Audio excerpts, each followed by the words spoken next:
آج کی نشست کے لیے جو موضوع منتخب کیا گیا وہ ہے اللہ رب العزت کی بات، اللہ رب العزت کی ذات بابرکات پر توکل کرنا اور مصیبت کے وقت صبر کرنا۔ توکل کہتے ہیں اپنا کام کسی دوسرے کے سپرد کر دینا، اور شریعت کی اصطلاح میں توکل سے مراد یہ ہے کہ اپنا جو کام ہے اس کو اللہ رب العزت کے سپرد کر دیا جائے کہ اللہ جو اس معاملے میں کرے گا وہ سب سے بہترین ہوگا۔ اس چیز کو توکل کہتے ہیں، اور اس کی ذات پر بھروسہ کرنا کہ وہی سب سے بہترین ہے جو اللہ خود کرے گا۔ اگر ہماری منشا کے مطابق ہو تو ہو سکتا ہے غلطی کا احتمال ہو، لیکن جو اللہ کرے گا وہ سب سے بہترین کرے گا۔ اور کچھ بھی کرنے کے لیے کسی بھی قسم کی غیر قانونی یا غیر شرعی امور کو اختیار نہ کرنا، بلکہ صحیح اور سیدھی راہ کو اپنانا۔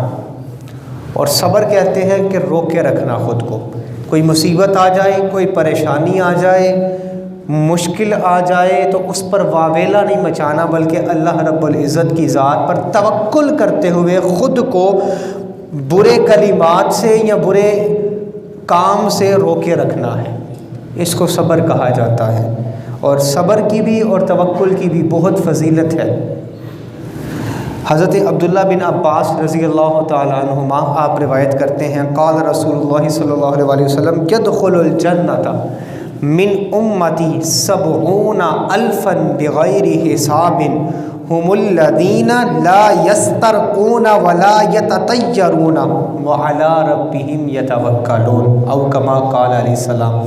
حضور علیہ السلام نے فرمایا کہ میرے امت کے 70,000 لوگ ایسے ہیں جنہیں اللہ بے حساب جنت عطا فرمائے گا۔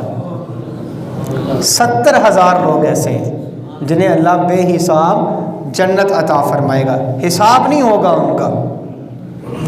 دنیا میں جو کچھ بھی کیا، کمایا، کھایا، خرچ کیا، جو عمل بھی کیے، اللہ ان سے حساب نہیں لے گا، بلکہ ان کو سیدھا جنت میں داخل فرمائے گا۔ لیکن وہ کون سے لوگ ہوں گے؟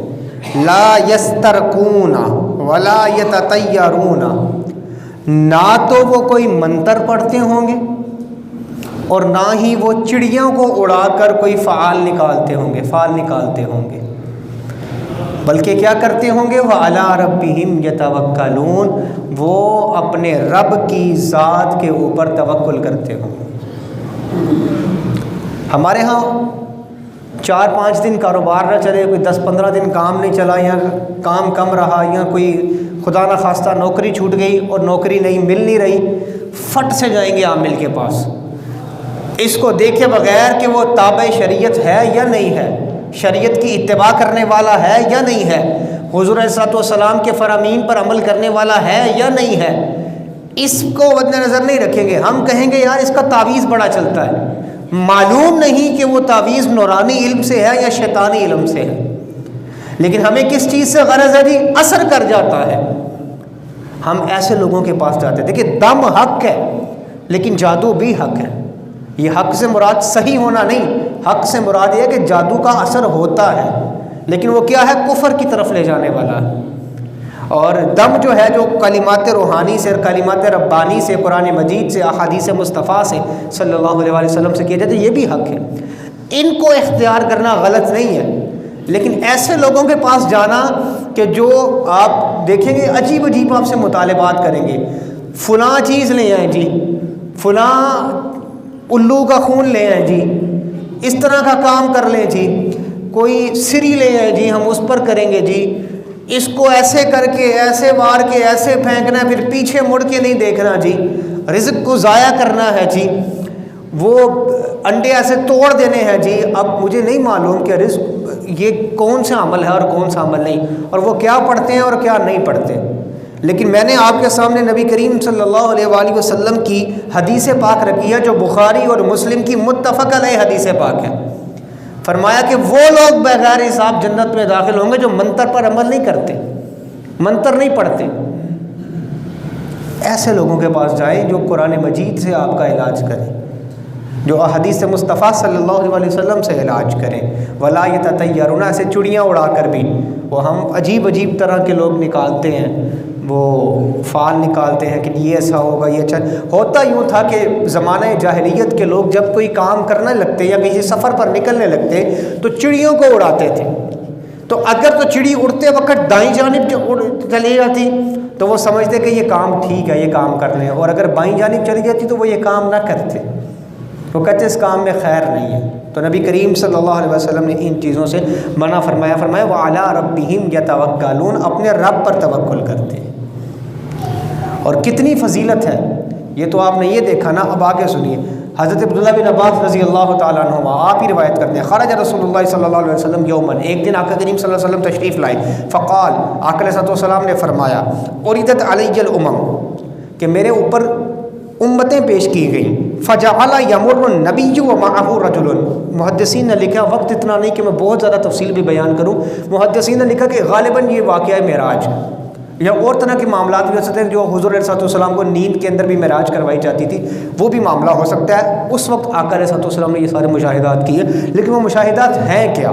فَجَعَلَ يَمُرُّ النَّبِيُّ وَمَعَهُ الرَّجُلُ، آقا علیہ السلام کے قریب سے کہ ایک نبی گزرے اور ان کے ساتھ ایک شخص تھا، یعنی کہ ان کی امت کا صرف ایک ہی فرد تھا، اس نبی کی امت میں ایک ہی فرد تھا۔ وَالنَّبِيُّ مَعَهُ الرَّجُلَانِ، اور ایک کوئی نبی ایسا گزرے کہ جن کے ساتھ دو افراد تھے ان کی امت میں سے۔ وَالنَّبِيُّ مَعَهُ الرَّهْطُ، اور کچھ ایسے تھے کہ جن کے ساتھ ایک جماعت تھی۔ وَالنَّبِيُّ وَلَيْسَ مَعَهُ أَحَدٌ، اور کچھ تو یہ تھے کہ جن کے ساتھ کوئی تھا ہی نہیں۔ اب آپ ذرا تصور کیجئے، ہم تو چھوٹی چھوٹی باتوں پر بے صبرے ہو جاتے ہیں کہ یہ انبیاء جو اپنی خدمت کرتے رہے ہیں، لوگوں کو تبلیغ دین کرتے رہے ہیں، اللہ کے جلیل القدر انبیاء، اللہ کے بھیجے ہوئے رسول نبی جو ہیں، اللہ کے بھیجے نبی، جن کے ساتھ ہم کہتے ہیں ہمارے ساتھ لوگ نہیں آتے، ہمارے ساتھ لوگ ملتے نہیں ہیں، ہمیں کم ہیں ہم تعداد کے اندر، ان نبیوں کے ساتھ کسی کے ساتھ ایک شخص ہے، کسی کے ساتھ دو شخص ہے، یہ اللہ رب العزت کی عطا ہے۔ تو کسی کے ساتھ دو تھے اور کسی کے ساتھ ایک جماعت تھی۔ فرأیت سوادا کثیرا سد الافق فرجوت ان یکون امتی، حضور صلی اللہ علیہ وسلم نے فرمایا کہ پھر میں نے دیکھا کہ ایک ایسی جماعت تھی جو آسمان کے کنارے تک جا رہی تھی، میں نے خیال کیا کہ یہ میری امت ہونی چاہیے۔ فقیل ھذا موسیٰ فی قومہ، تو مجھے بتایا گیا کہ یہ موسیٰ علیہ السلام کی امت ہے، کہ ان میں سے ہیں، کسی کے ساتھ ایک، کسی کے ساتھ دو، کسی کے ساتھ کوئی جماعت، اور ایک جماعت ایسی تھی جو آسمان تک پہنچی ہوئی تھی۔ آگے آقا علیہ السلام نے فرمایا ثم قیل لی انظر، پھر میرے لیے کہا گیا کہ حضور آپ دیکھیے، آپ ذرا نظر دوڑائیے۔ فرأیت سوادا کثیرا سد الافق فقیل لی انظر ہکذا وہکذا فرأیت سوادا کثیرا سد الافق فقیل ہؤلاء امتک، کہ کہا یا رسول اللہ یہ دیکھیے، یہ دیکھیے، یہ دیکھیے۔ آقا علیہ السلام نے ایک ایسی جماعت دیکھی جس نے آسمان کو گھیرا ہوا تھا، یہ موسیٰ علیہ السلام کی امت سے بھی زیادہ تھی اور کئی درجے زیادہ تھی، آسمان کے کنارے تک جا رہی تھی۔ تو آقا علیہ السلام کو بتایا گیا یا رسول اللہ یہ آپ کی امت ہے، آپ کی امت ہے۔ آگے کیا کیا آ گیا؟ وَمَعَ هَؤُلَاءِ سَبْعُونَ أَلْفًا قُدَّامَهُمْ يَدْخُلُونَ الْجَنَّةَ بِغَيْرِ حِسَابٍ هُمُ الَّذِينَ لَا يَتَطَيَّرُونَ وَلَا يَسْتَرْقُونَ وَلَا يَكْتَوُونَ وَعَلَىٰ رَبِّهِمْ يَتَوَكَّلُونَ، یہ وہ تھے جو منتروں پر عمل نہیں کرتے تھے، چڑیاں اڑا کر فال نہیں نکالتے تھے اور داغ نہیں نکالتے تھے، بلکہ کیا کرتے تھے؟ وَعَلَىٰ رَبِّهِمْ يَتَوَكَّلُونَ، اپنے رب پر توکل کرتے تھے۔ ان میں 70,000 وہ ہیں جو بغیر حساب کے جنت میں جائیں گے۔ اب جب حضور کی یہ بات سنی نا تو حضرت عکاشہ رضی اللہ تعالیٰ عنہ، حضرت عکاشہ بن محصن آپ کھڑے ہوئے اور عرض کی ادعو اللہ ان یجعلنی منہم، یا رسول اللہ میرے لیے دعا کیجئے کہ اللہ مجھے ان میں شمار کر دے۔ قال اللہم اجعلہ منہم، تو آقا علیہ السلام نے دعا فرمائی اور کہا اے میرے اللہ عکاشہ کو ان 70,000 لوگوں میں شامل کر لے جن کو تو بغیر حساب کے جنت میں داخل کر دے۔ تو جب حضرت عکاشہ دیکھا نا صحابہ نے کہ درائے کرم، درائے رحمت جو ہے یہ جوش میں ہے۔ ثم قام رجل آخر، کہ دوسرے صحابی کھڑے ہوئے، ادعو اللہ ان یجعلنی منہم، کہ یا رسول اللہ میرے لیے بھی دعا کیجیے. فقال سبقک بہا عکاشہ، حضور نے اپنے اس صحابی سے یہ فرمایا کہ تجھ پر عکاشہ سبقت لے گیا ہے. اب سوچنے کی بات یہ ہے کہ آقا علیہ الصلوۃ والسلام کے اختیار کے اندر جس کو چاہیں ان میں شامل کر دیں اور اس کے لیے دعا فرما دیں. اور یہ نہیں کہ دوسرے جنت میں نہیں جائیں گے، وہ بھی جنت میں جائیں گے. وہ حضرت سعد بن عبادہ کی بات، دوسرے صحابی جو کھڑے ہوئے تھے. لیکن جس کو جیسے حضور نے چاہا ویسے جنت عطا فرمائی ہے، کسی کو بغیر حساب کے اور کسی کو حساب کے ساتھ. یہ آقا علیہ الصلوۃ والسلام کو اللہ نے اختیار عطا فرمایا تھا. اب وہ مسئلہ، وہ جو مائن بات تھی کہ منتر نہیں پڑھتے بلکہ کیا کرتے ہیں، رب کی ذات پر توکل کرتے ہیں، اللہ پر ایمان رکھتے ہیں. حضرت صہیب رضی اللہ تعالیٰ عنہ آپ روایت فرماتے ہیں، آقا علیہ الصلوۃ والسلام نے فرمایا عجبا لامر المؤمن، مومن کا عجیب معاملہ ہے، ان امرہ کلہ لہ خیر، اس کے ہر معاملے میں بھلائی ہے، ہر معاملے میں بھلائی ہے. وَلَيْسَ ذَلِكَ لِأَحَدٍ إِلَّا لِلْمُؤْمِنِ إِنْ أَصَابَتْهُ سَرَّاءُ شَكَرَ فَكَانَ خَيْرًا لَهُ وَإِنْ أَصَابَتْهُ ضَرَّاءُ صَبَرَ فَكَانَ خَيْرًا لَهُ. آقا علیہ السلام نے فرمایا یہ صرف مومن ہے، بندہ مومن ہی ایسا ہے.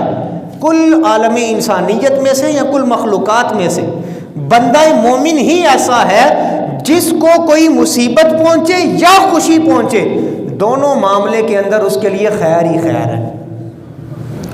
اور اگر تو اس کو کوئی خوشی پہنچتی ہے تو وہ شکر ادا کرے تو اس کے لیے یہ بہتر ہے، اور اگر اس کو کوئی غم پہنچتا ہے، کوئی مصیبت پہنچتی ہے، وہ اس پر صبر کر لے تو یہ بھی اس کے لیے بہتر ہے.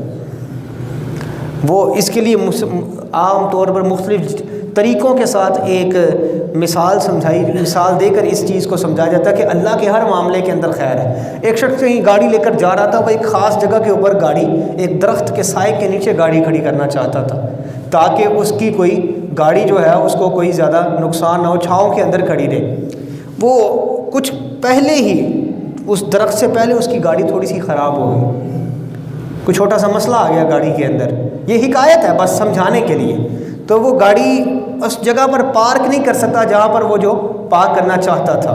تو وہ اتر کے دیکھ رہا تھا میرے لیے مصیبت آنی تھی، میرے لیے مشکل ہو، یہ تھوڑا سا رہ گیا تھا فاصلہ، میں یہاں پر گاڑی کھڑا کر لیتا، چلو مکینک کو بھی یہاں ادھر آ کے خراب ہوئی. ابھی اسی سوچ میں گم تھا کہ وہ درخت گر گیا اور اس جگہ کے اوپر گر گیا جہاں وہ پارکنگ کرنا چاہتا تھا.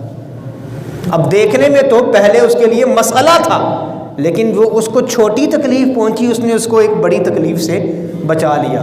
یہ ہمارے سمجھنے کا بات ہے، ہمیں سمجھنا چاہیے. نبی کریم صلی اللہ علیہ وسلم نے اس لیے فرمایا کہ مومن کے ہر معاملے کے اندر ہی خیر ہے. اگر اس کو کوئی اذیت پہنچے اس کے لیے بھی خیر ہے، اگر کب جب اس پر صبر کرے، اور اگر اس کو کوئی خوشی پہنچتی ہے تب بھی خیر ہے، لیکن کب جب خوشی کی خبر ملے تو رب کو بھول نہ جائے اور اس کی نافرمانی نہ شروع کر دے، بلکہ کیا کرے، شاکارا، اللہ کا شکر ادا کرے. نعمت ملنے پر شکر ادا کرنا چاہیے، پھر خیر ہی خیر ہوتی ہے. ہمارے ہاں عمومی طور پر رواج ذرا مختلف ہے کہ عمومی طور پر لوگ کیا کرتے ہیں کہ کوئی کام پھنسا ہوا ہو تو پھر نماز کی بھی پابندی ہو رہی ہوتی ہے، 5 وقت کی نماز پڑھی جا رہی ہوتی ہے. بچوں کا رزلٹ آنا ہو تو میٹرک کا رزلٹ خاص کر کے آتا ہے، میں نے دیکھا نوجوان جوک تر جوک نماز کی طرف راغب ہوتے ہیں. جیسے ہی کام ہو گیا مسجد بھی گئی، نماز بھی گئی، باقی سب کام بھی گئے.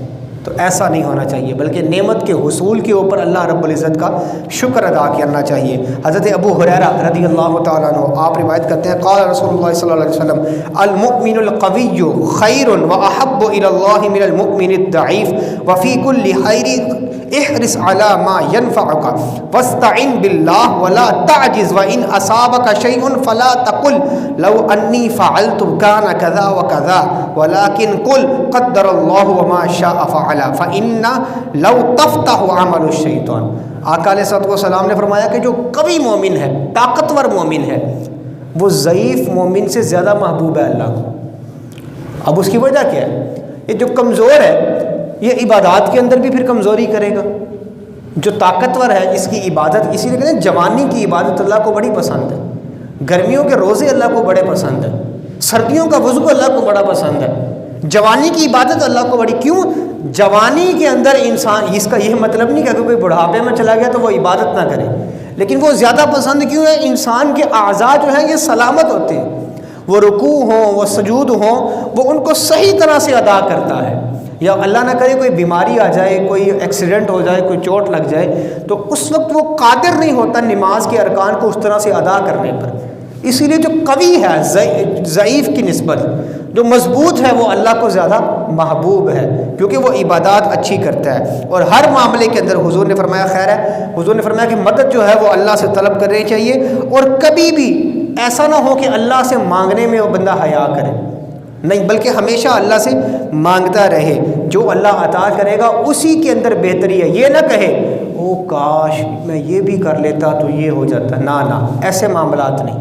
اللہ کی طرف سے جو اللہ رب العزت نے کر دیا وہ سب سے بہتر ہے اور سب سے مقدر ہے، جو میں لکھ دیا ہے وہ سب سے اعلیٰ ہے. حضرت عمر بن خطاب رضی اللہ تعالیٰ عنہ فاروق اعظم روایت کرتے ہیں، نبی کریم صلی اللہ علیہ وسلم نے فرمایا، جامع ترمذی کے اندر حدیث پاک موجود ہے، لو انکم تتوکلون علی اللہ حق توکلہ لرزقکم کما یرزق الطیر تغدو خماسا وتروح بطانا، کہ اگر تم اللہ کی ذات پر توکل کرو، اللہ کی ذات پر توکل کرو تو اللہ رب العزت تمہیں ایسے رزق، اچھا توکل کیسا؟ جیسا توکل کرنے کا حق ہے، اس پر پورا بھروسہ کرو. اللہ تمہیں ایسے رزق عطا کرے گا جیسے کہ اللہ رب العزت پرندوں کو عطا کرتا ہے. اور پرندوں کو اللہ رب العزت کیسے رزق عطا کرتا ہے کہ جب وہ صبح نکلتے ہیں تو خالی پیٹ ہوتے ہیں، لیکن شام کو جب اپنے گھونسلے کے اندر واپس آتے ہیں تو ان پرندوں کا شکم جو ہے، جو پیٹ جو ہے وہ بھرا ہوا ہوتا ہے. اللہ بندے کو ایسے رزق عطا کرتا ہے. ایک حکایت ایک اور ہے کہ یہ سچا واقعہ بھی ہو سکتا ہے کہ ایک شخص کسی بزرگ کے پاس گیا اور اس نے کہا جی میرے اہل و عیال بڑے کثیر ہیں، میرے بھائی بھی ساتھ رہتے ہیں، بچے بھی ساتھ رہتے ہیں، بڑا معاملات مشکل ہیں، آئے دن مشکلات سے مشکلات ہوتی جا رہی ہیں، رزق کے معاملات بڑے خراب ہیں. تو بزرگوں نے مشورہ کیا چلو تم ایسا کرو کہ اپنے گھر میں سے ان بندوں کو نکال دو جن کا رزق اللہ نے اپنے ذمے پر نہیں لیا ہوا، جن کا رزق اللہ نے اپنے ذمہ کرم پر نہیں نہ لیا، تم ان لوگوں کو اپنے گھروں سے نکال دو، اپنے گھر سے نکال دو. تو اس نے کہا جی ایسا تو کوئی بندہ نہیں ہے کہ جس کا رزق جو ہے وہ اللہ نے اپنے ذمہ کرم پر نہ لیا ہوا. تو کہا پھر گھبراتے کیوں؟ پریشانی کس بات کی لاحق ہے تمہیں؟ جو اللہ نے جس نے اپنے ذمہ کرم پر لیا ہے اسباب بھی وہی مہیا کرے گا. تم اپنی کوشش جاری رکھو، اپنی محنت جاری رکھو. حضرت ابو ذر رضی اللہ تعالیٰ عنہ آپ روایت کرتے ہیں کہ نبی کریم صلی اللہ علیہ وسلم نے فرمایا الزہادۃ فی الدنیا لیست بتحریم الحلال ولا اضاعۃ المال ولکن الزہادۃ فی الدنیا الا تکون بما فی یدیک اوثق بما فی ید اللہ وان تکون فی ثواب المصیبۃ اذا انت اصبت بها ارغب فیها لو انها ابقیت لك او کما قال علیہ السلام. حضرت ابو ذر رضی اللہ تعالیٰ عنہ، حضرت ابو ذر غفاری رضی اللہ تعالیٰ عنہ آپ روایت کرتے ہیں زہد کیا ہے، یعنی کہ دنیا سے بے رغبتی کیا ہے؟ یہ نہیں ہے کہ تو حلال کو چھوڑ دے اور مال کو برباد کر دے، یہ بے رغبتی نہیں ہے دنیا سے. ہمارے ہاں ہوتا ہے نا، ہم کہتے ہیں دیکھیں جی یہ تو فلاں بزرگ ہیں جی، انہوں نے اتنے عرصے سے یہ کھانا نہیں کھایا، انہوں نے اتنے عرصے سے گوشت نہیں کھایا. میں بار بار پھر لوگ کہتے ہیں یہ اتنے عرصے سے نہائے نہیں، اتنے اللہ کی یاد میں مگن رہتے ہیں، انہوں نے یہ معاملہ نہیں کیا، اتنے عرصے سے سوئے نہیں. فرمایا حضور نے فرمایا، یہ میرا کسی مولوی کا فتویٰ نہیں ہے، یہ نبی کریم صلی اللہ علیہ وآلہ وسلم کی حدیث پاک ہے. حضور نے فرمایا زہد یہ نہیں ہے کہ بندہ حلال چیزوں کو چھوڑ دے اور مال کو ضائع کر دے، میں نے تو مال رکھنا ہی نہیں ہے، یہ وہ خلاق کر دے اپنے مال کو. نہیں، ایسا نہیں ہے. نبی کریم صلی اللہ علیہ وآلہ وسلم نے فرمایا کہ زہد کیا ہے کہ جتنی قدرت انسان کو کسی چیز پر ہے بندہ اپنے ذہن میں رکھے کہ میری قدرت جو ہے وہ مغلوب ہے اور اللہ کی جو قدرت ہے یہ غالب ہے، وہ اس سے زیادہ قوی ہے. اور اگر کبھی کوئی مصیبت پہنچ جائے اور اس مصیبت پر پہنچنے کے اوپر اس کا رابطہ رب کی ذات سے ہو جائے تو پھر اس کو چاہیے کہ ہمیشہ اس میں رہے. کیوں؟ یہ وہ چیز ہے جس نے اس کو اس کے رب سے ملا دیا، تو اسی کی طرف توجہ مرکوز رکھے اور باقی چیزوں کو چھوڑ دے. نبی کریم صلی اللہ علیہ وآلہ وسلم ایک بار نجد کی طرف غزوے پر نکلے اور جب واپسی اختیار کی تو نبی کریم صلی اللہ علیہ وآلہ وسلم کا واپسی پر ایک ایسی وادی پر گزر ہوا جو بڑی جھاڑیوں والی وادی تھی، درخت بڑے گھنے تھے۔ دوپہر کے وقت آقا علیہ الصلوۃ والسلام وہاں پر پہنچے۔ اب دیکھیں توکل کی بات، اور اوسان خطا نہیں ہونے چاہیے انسان کے، کہ درخت تھے بڑے گھنے درخت تھے، تو نبی کریم صلی اللہ علیہ وسلم نے چاہا دوپہر کا وقت تھا کہ یہاں پر کچھ دیر آرام کیا جائے، تو آقا علیہ الصلوۃ والسلام بھی سو گئے، اور باقی جو صحابہ کرام تھے رضوان اللہ تعالیٰ علیہم اجمعین وہ باقی اپنے اپنے درخت جو کچھ فاصلے پر تھے تو وہاں جا کر سارے سو گئے۔ ایک شخص آ گیا اور آقا علیہ الصلوۃ والسلام نے اپنی جو تلوار مبارک تھی وہ ایک درخت کے ساتھ لٹکا دی، یہ حدیث کے لفظ ہے۔ تو ایک شخص آ گیا اور اس نے حضور کی تلوار کو پکڑا اور حضور کو جگا دیا، اور آقا علیہ الصلوۃ والسلام جب نیند سے بیدار ہوئے تو ظاہری طور پر، نہیں تو آقا علیہ الصلوۃ والسلام کا فرمان ہے کہ میری آنکھیں سوتی ہیں پر میرا دل کبھی نہیں سوتا، تو آقا علیہ الصلوۃ والسلام جب نیند سے ظاہری طور پر بیدار ہوئے تو اس نے کہا کہ اب آپ کو میری سے تلوار سے کون بچائے گا؟ اب ہم جیسا کوئی ہوتا تو ہمارے اوسان خطا ہو جاتے، ہم تو گھبرا جاتے، پریشان، لو جی آج تو گئے، اور اللہ نہ کرے کہ کوئی ہو سکتا تھا کلمہ کفر بھی منہ سے ادا کر دیتے اس کے کہنے کے اوپر، لیکن کیوں؟ جب ہم دیکھتے کہ ہماری موت ہمارے سر کے اوپر ہے تو، لیکن نبی کریم صلی اللہ علیہ وآلہ وسلم کے سامنے جب اس نے سے تلوار رکھی نا اور کہا کہ اب آپ کو کون بچائے گا، تو آقا علیہ الصلوۃ والسلام نے فرمایا 3 مرتبہ حدیث کے لفظ اللہ اللہ اللہ۔ جب حضور نے یہ فرمایا نا تو وہ گھبرا گیا اور اس کے ہاتھ سے تلوار گر گئی، اور آقا علیہ الصلوۃ والسلام نے اس تلوار کو تھام لیا اور فرمایا اب تو بتا کہ تجھے مجھ سے کون بچائے گا۔ اب اس بندے کے الفاظ سنیے، وہ کہتا ہے، آقا علیہ الصلوۃ والسلام نے فرمایا کیا تو یہ بات کہہ سکتا ہے کہ اشہد ان لا الہ الا اللہ وان محمد رسول اللہ، میری گواہی دے؟ اس نے کہا نہیں۔ تو کہا تو مجھ کون بچائے گا تجھے مجھ سے؟ کہا آپ ہی بچائیں گے، آپ مجھے کچھ نہیں کہیں گے، آپ اتنے کریم ہیں۔ اس کو حضور کا اتنا بھی معلوم تھا کہ آقا علیہ الصلوۃ والسلام اتنے کریم ہیں۔ پھر اس نے فرمایا ایمان لے آ، اس نے کہا نہیں میں ایمان نہیں لاؤں گا۔ آقا علیہ الصلوۃ والسلام نے باقی سب کو بلا لیا اور کہا یہ دیکھیں میں نے یہ سارا معاملہ ہوا ہے۔ وہ کہتا جی آپ مجھے قتل نہ کریں، میں ایمان نہیں لاؤں گا، لیکن یہ وعدہ کرتا ہوں نہ آپ پر کبھی حملہ کروں گا اور نہ ہی کبھی آپ پر حملہ کرنے والوں کا ساتھ دوں گا۔ تو نبی کریم صلی اللہ علیہ وآلہ وسلم نے اس کو معاف کر دیا، چھوڑ دیا۔ حضرت ابو ذر رضی اللہ تعالیٰ عنہ یہ روایت کرتے ہیں، آقا علیہ الصلوۃ والسلام نے فرمایا کہ مجھے ایک آیت معلوم ہے، اگر وہ بندہ اس پر عمل کر لے تو اس بندے کی ساری زندگی کے لیے کافی ہے، اور وہ آیت مبارکہ کیا ہے؟ وَمَن يَتَّقِ اللَّهَ يَجْعَل لَّهُ مَخْرَجًا وَيَرْزُقْهُ مِنْ حَيْثُ لَا يَحْتَسِبُ، کہ جو اللہ سے ڈرتا ہے اللہ اس کے لیے ہمیشہ کوئی نہ کوئی راستہ بنا دیتا ہے اور اس کو وہاں سے رزق عطا کرتا ہے جہاں سے اس نے گمان بھی نہیں کیا ہوتا۔ اللہ سے ڈرے، صرف اللہ سے ڈرے، راستے بھی اللہ بنائے گا اور رزق وہاں سے عطا کرے گا جہاں بندے نے گمان بھی نہیں کیا تھا۔ اللہ رب العزت کی بارگاہ میں دعا ہے ہم سب کو عمل کرنے کی توفیق عطا فرمائے۔ وما توفیقی الا باللہ۔